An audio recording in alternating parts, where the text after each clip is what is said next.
முடிஞ்சா எந்த சிஎம் வந்தால் கூட வரட்டும், அவர் சொத்தை எழுதி வச்ச மாதிரி எழுத சொல்லுங்கள். எத்தனை வருஷம் ஆனாலும் அவருடைய இது நடிப்பு ஈடு யாருமே கிடையாது. இனிமேல் அவர் மாதிரி யாருமே வர முடியாது. அதான் விஜய் வந்துட்டாருன்றாங்களா? அதெல்லாம் சும்மா, அது 1000 விஜய் வந்தாலும் ஒரு தலைவருக்கு ஈடாகாது. அதெல்லாம் அந்த மாதிரிலாம். எப்படியா இருக்குது படம்? படம் சூப்பர். அது சொல்ல முடியாது. ஃபைட்டு என்ன ஃபைட்டு, பாட்டு எல்லாம் இப்போ பார்க்குற மாதிரி இருக்குது, புதுசாக பார்க்குற மாதிரி இருக்குது. அது இன்னும் எத்தனை வருஷம் ஆனாலும் சரி. சூப்பர் படம் சார், சூப்பர் படம். புது படம் பார்த்த மாதிரி இருக்குது. தலைவர் படம் அவ்வளோ அட்டகாசமாக இருக்குது. இவருக்கு ஈடு யாருமே கிடையாது. ஆமாம், இப்போவும் கிடையாது, எப்பவும் கிடையாது, இனிமேலும் கிடையாது. 1000 விஜய் இல்லை, லட்சம் விஜய் இருந்தாலும் தலைவர் அடிச்சுக்கிறது ஆள் கிடையாது. அது அவரெல்லாம் சொல்லிக்க வேண்டியது தான். மக்கள் எல்லாம் சொல்லணும், அவருக்கு ஈடு யாருமே கிடையாது. 1000 விஜய் வந்தாலும் ஒன்றுமே செய்ய முடியாது தலைவர் ஈடு யாரும் கிடையாது. ஆமாம், படம் சூப்பராக சார். தலைவர் படம் குறை சொல்ல முடியாது. நான் எம்ஜிஆர் ரசிகர் தான். அந்த ஸ்டைல் ஒன்று நமக்கு அவர் ஒரு பற்றுதல் அப்படி. ஆனால் நேற்று பார்த்த மாதிரி தான் அந்த படங்கள் ஷூட்டிங் எடுத்த மாதிரி தான் இருக்குது. அவருக்கு மிஞ்சி எதுவுமே கிடையாது. தலைவர் தான், அவர் மாற்ற எதுவும் கிடையாது. மீண்டும் அந்த மூமெண்ட் ஸ்க்ரீனில் பார்க்குறது எப்படி இருக்குது? அது சூப்பராக இருக்குது. படம் நல்லா சூப்பராக இருக்குது. நல்லா ஃபைட் சீன் நல்லா இருக்குது. அவருக்கு மிஞ்சி எதுவுமே கிடையாது. தலைவர் தான், அவர் மிஞ்சி எதுவும் பண்ண முடியாது. சும்மா இப்போ விஜய் சும்மா அதெல்லாம் வருது. அவரை மிஞ்சி எதுவும் பண்ண முடியாது. புரட்சி தலைவர் தான் எம்ஜிஆர். அம்மா தான். அது உலக சினிமா சரித்திரத்தில் 120 ஆண்டு கால சினிமா வரலாற்றில் 100 ஆண்டு சினிமா சரித்திரத்தில் புரட்சித் தலைவர் எம்ஜிஆர் அவர்கள் இருக்கிறார், வாழ்ந்து கொண்டிருக்கிறார். மாட்டுக்கார வேலன் 1970ஆம் ஆண்டு வெளிவந்தது. அப்பொழுது நான் சிறியவன். நான் 2வது வெளியில் அந்த படத்தை பார்த்தேன். இப்பொழுது இங்கே பார்க்கின்ற பொழுது புதிய படங்களுக்கு இந்த அளவுக்கு கூட்டம் வருவதில்லை.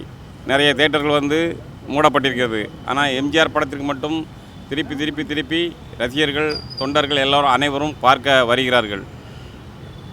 புரட்சித் தலைவர் சினிமா நடித்து கொண்டிருக்கும் பொழுது, அதாவது இன்றைய தலைமுறை நடிகர்களுக்கு ஒரு வேண்டுகோள். புரட்சித் தலைவர் சினிமா நடித்து கொண்டிருக்கும் பொழுது ரசிகர்கள் தன் ரத்தத்தை கொடுத்து படம் பார்த்தார்கள். நான் நேரிலே பார்த்திருக்கின்றேன். புரட்சித் தலைவர் அதை பார்த்து உடனே அவர்களை அழைத்து, யாரும் ரத்தம் கொடுத்து படம் பார்க்க வேண்டாம், உங்களுக்கு நான் பணம் அனுப்பி வைக்கிறேன், நீங்கள் அந்த காசை கொண்டு போய் நீங்கள் படம் பாருங்கள் என்று பெருந்தன்மையோடு அவர்களை அழைத்து பணம் கொடுத்து படம் பார்க்க வைத்தார். ஆனால் இப்பொழுது அப்படி இல்லை. 2000 ரூபா டிக்கெட்டு, இப்போது இருக்கின்ற நடிகர்கள் 2000 ரூபா டிக்கெட்டு பிளாக்கில் விற்று படம் பார்த்து ரசிகர்களை இம்சை செய்கிறார்கள். இதுதான் இன்றைய நிலைமை.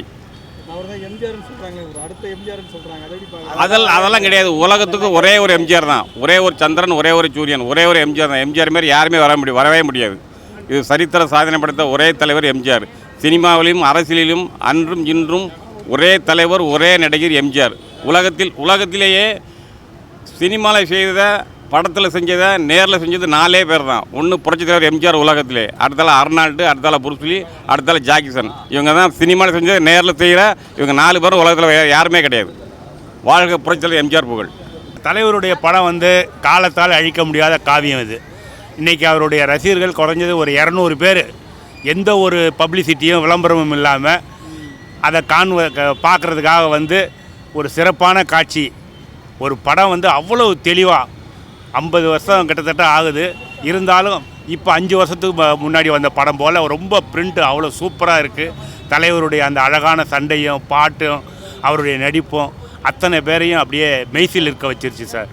அசையாமல் உட்காந்து 3 மணி நேரம் இந்த படத்தை மக்கள் பார்த்துட்டு ரொம்ப மகிழ்ச்சியோடு வெளியே வந்திருக்கோம் சார். இந்த மூமெண்ட் எங்களுக்கெல்லாம் அப்படியே ரொம்ப உணர்ச்சி பூர்வமாக இருக்குது சார். இதை சொல்லால் விவரிக்கவே முடியாது. அப்படி ஒரு உயிரோட்டமுள்ள ஒரு படம். தலைவர் அவருடைய வாரிசாக நாங்களெல்லாம் இன்றைக்கி பார்த்துட்டு போகிறோம். மக்கள் ரொம்ப சிறப்பாக ரசித்தாங்க இந்த படத்தை. திரைப்படம் 1970 வந்த திரைப்படம். மக்கள் திலகம் எம்ஜிஆர் அவர்கள் 2 வேடங்களில் நடித்து மாபெரும் வெற்றி காவியம். பல வெளியீடுகளில் அந்த காலகட்டத்தில் இந்த காலகட்டம் வரைக்குமே என்னென்ன தொழில்நுட்பம் இருக்கோ அத்தனை தொழில்நுட்பத்தில் வந்த ஒரு திரைப்படம்னா மக்கள் திலகம் எம்ஜிஆர் அவர்களுடைய திரைப்படம் தான். உலகத்திலேயே மற்ற திரைப்படங்களும் வரும், ஆனால் அந்த அளவுக்கு உங்களுக்கு வசூலை குவிமை கிடையாது. இது வசூல் அதிகமாக குவித்த படங்களில், முக்கியமான படங்களில் அவர் வெற்றி திரைப்பட வரிசையில் மாட்டுக்கார வேலன் படம் மிக முக்கியமான படம். அது மாதிரி தமிழ் திரையுலகம் மட்டுமல்ல, இந்திய திரையுலகம் மட்டுமல்ல, அகில உலக திரையுலகத்திலேயே இந்த மாதிரி சண்டை காட்சி எந்த திரைப்படத்திலும் வந்ததில்லை. ஹாலிவுட் நடிகர்னு சொல்லக்கூடிய, ஜப்பான் நடிகர் சொல்லக்கூடிய ஜாக்கி சானே வந்து பார்த்துவே இந்த படம் இது. அது வந்து ட்வின் பிரதர்ஸ்னு ஒரு படத்தை அவரே கொண்டு வந்தார், டபுள் ஆக்ஷன் பண்ணி அந்த படத்தை கொண்டு வந்து அது நம்ம சென்னை அலங்கார் தியேட்டரில் வந்து 220 நாள் ஓடிச்சு. அந்த படத்துக்கு என்ன ஸ்டில்ஸ் வச்சாங்கன்னா எங்கள் வீட்டு பிள்ளை ஸ்டில்ஸ் வச்சு தான் அந்த படத்தையே ஓட்டினாங்க. ஆமாம், இந்த படத்தை பார்த்து அவர் அந்த ட்ரில்லிங் பண்ணுறாருல, அவர் ஜாக்கிச்சான் பண்ணுறாருல, இந்த படத்தை பார்த்து தான் அவர் ஃபுல்லாகவே அதுக்கப்புறம் அந்த மெத்தேடை கையாண்டார். இதை அவர் பேட்டியாகவே சொல்லியிருக்கார் அவருடைய பிஏ. அந்த மாதிரி வந்து வரலாற்று படைத்த படம் இது. அன்றைக்கி 25 பைசாவில் பார்த்த படம் வந்து இன்றைக்கி 175 ரூபாயில் பார்க்குறாங்க. இது எவ்வளோ பெரிய விஷயம். அதுவும் வந்து அந்த அப்போ வந்த படம் வந்து அன்றைக்கி 56 வருஷத்துக்கு முன்னாடி வந்த திரைப்படம்.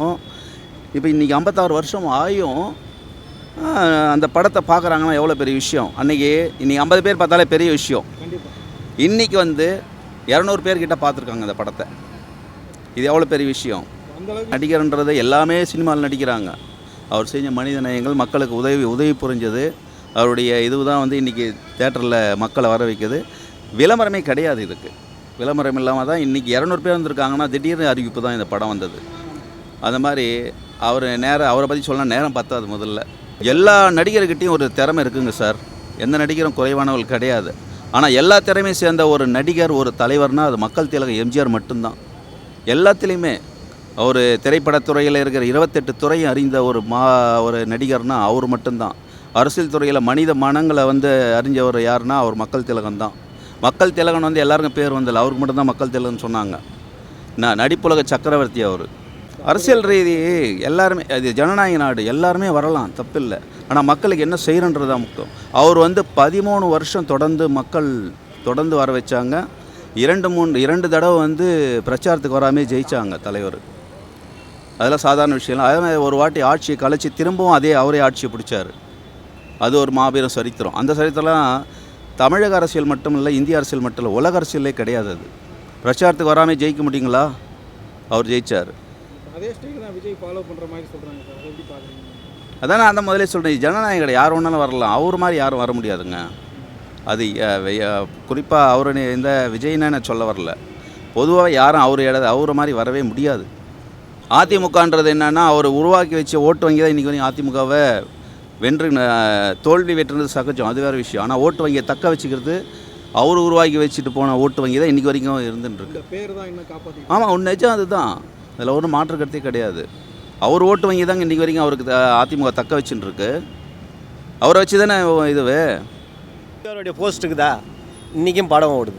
அன்றைக்கும் உலக சுற்றுலாளிப்பம் ஓடிச்சு, இன்றைக்கும் ஓடுது. விளம்பரமே தேவையில்லை. எங்கள் தலைவருக்கு நாங்கள் கெத்து. எப்படி தெரிஞ்சது போஸ்டரே இல்லைன்ற? எப்படி தெரியும்? உண்மையாக பாருங்கள். நீங்கள் எப்படின்னா நீங்கள் எங்கன்னா பாருங்கள், நீங்களே எடுங்க. ஒரு பேனர் கிடையாது, ஒன்றும் கிடையாது. அன்றைக்கும் உலக சுற்றுலாளிப்பம் ஓடிச்சு, இன்றைக்கும் மாட்டுக்கார வேலை ஓடுது. இதே கனி 200 நாள் ஓடிச்சு. அதே எங்கள் தலைவரை வச்சு எதுவும் பண்ண முடியாது. எந்த கொம்பனாலும் சரி, எந்த ஊர்லேயும் சரி, எந்த இந்தியாவில் சரி, எவனும் அசைக்க முடியாது. எங்கள் தலைவரை தவிர வேறு யாரும் கிடையாது. கிடையாது. அதெல்லாம் சும்மா. இப்போ கூட நான் ஒன்றா சொல்கிறேன், அவர் சொத்து எழுதி வச்சா மாரி எந்த நடிகரும் சரி, எந்த முதலமைச்சரும் சரி, எந்த மந்திரியும் சரி, எந்த வார்டு நம்பரு, எந்த யாராக இருந்தாலும் சரி, சொத்தை எழுதி வச்சுட்டு அவரை மாரி வந்து வேலை செய்ய சொல்லுங்க. இன்றைக்கி அவர் சொத்து இன்றைக்கி இருக்குதுன்னா, இன்றைக்கி பேர் இருக்குதுன்னா அவரை மாரி எவரும் கிடையாது. முடிஞ்சால் எந்த சிஎம் வந்தால் கூட வரட்டும், அவர் சொத்தை எழுதி வச்ச மாதிரி எழுத சொல்லுங்கள். நான் மனுஷனாக ஒத்துக்கிறேன். அவங்கள காலை கழுவி குடிக்கிறேன். எங்கள் தலைவருக்கு தவிர யாரும் கிடையாது. ஏழுமலையான் கோவில் இருக்கு இல்லையா, திருப்பதி அன்னதானம் போடுறது. அந்த கோவில் வந்து அன்னதானம் தொடங்கியது எப்படின்னா, இங்கே மக்கள் திலகம் எம்ஜிஆருடைய ராமாவர தோட்டத்துக்கு ஐயா NT ராமாராவ் இருக்கார் இல்லையா, நைட்டு 1 மணிக்கு வராரு திடீர்னு. அந்த காலத்தில் இந்த மாதிரி இப்போ ஃபோனுக்கு எதுவும் எந்த தொழில்நுட்பம்லாம் கிடையாது. திடீர்னு வந்தப்போ அந்த 1 மணிக்கு எல்லோரும் சாப்பிட்டுன்னு இருக்கிறாங்க.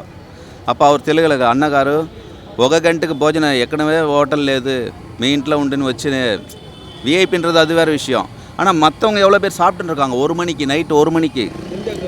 ஆமாம், எம்ஜிஆர் வீட்டில் சாதாரணமாக நடிகராக இருந்த காலத்தில் சாப்பிட்டுன்னு இருக்கிறாங்க. அப்புறம் சிஎம் ஆனதுக்கப்புறம் வந்து பார்த்துருக்குறோம், அப்பயும் அது மாதிரி இது இருந்திருக்குது. அப்போ எங்கள் மக்கள் திலகம் எம்ஜிஆர் அவர்கள் வந்து சத்துணவு திட்டத்தை கொண்டாந்தப்போ அவர் முதலமைச்சராக இருந்தார்ல NT ராமாராவ் ஆந்திராவில், அவர் என்ன பண்ணுறாரு, அன்னதான திட்டம் தொடங்கணும் அதிகாரிங்கிட்ட சொல்கிறாரு. அது எப்படிங்க இவ்வளோ மக்களுக்கு நம்ம எப்படிங்க சாப்பாடு போட முடியும் வரவங்களுக்கு அப்படின்னும்போது அன்னகாரு ராமாவர தோட்டத்தில் அவ்வளோ பேருக்கு சாப்பாடு போடுறாரு. ஏன் தெய்வத்துடைய சன்னிதானத்தில் எவ்வளோ சொத்துங்க இருக்குது, எவ்வளோ வரும், ஏன் மக்களுக்கு சாப்பாடு போடக்கூடாதுன்னு அந்த திட்டத்தை வலியுறுத்தி அதிகாரிங்களுக்கு அன்பு கட்டளையிட்டு அந்த திட்டத்தை துவங்கினார். இது இங்கே தமிழ்நாட்டில் நடந்த அதிசயம் தான் அங்கே வந்து பகவான் கோயிலில் நடந்தது. இதெல்லாம் வரலாறு.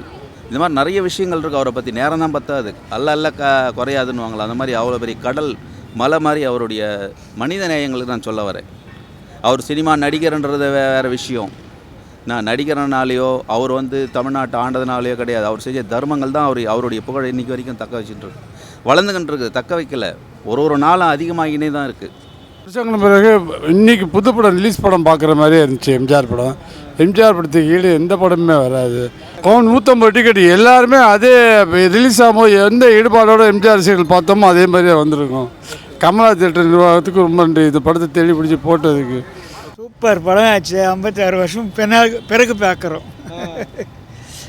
இருக்கீங்க அந்த மூமெண்ட்டை மறுபடியும் ஸ்க்ரீனில் பார்க்குறது? டிஜிட்டல் பிரிண்ட் ரொம்ப நல்லா இருக்குது, அருமையாக இருக்குது. ஓகே, இன்னைக்கு இருக்க ஜென்ரேஷன் எப்படியா பார்க்குறாங்க இந்த படத்தை? எல்லாம் எங்கள் வயசுக்காரன் தான் பார்க்குறாங்க.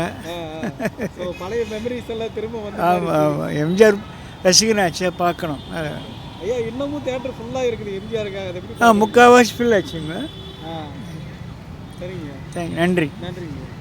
எல்லோரும் தான் படம் நடிக்கிறாங்க, எல்லோரும் தான் அரசியலுக்கு வராங்க, எல்லோரும் தான் இருக்கிறாங்க. அதான் நான் சொல்கிறேன், எல்லாருக்கிட்டையும் ஒரு திறமை இருக்குது. அனைத்து திறமையும் சேர்ந்தது இவர்கிட்ட. அந்த திறமையில் மிக முக்கியமானது மனித நேயம். ஆமாம், சூப்பராக இருக்கும். ஓகே, டிஜிட்டல்லாம் எப்படி இருந்துச்சு? நல்லா இருந்தது. Okay, thank you.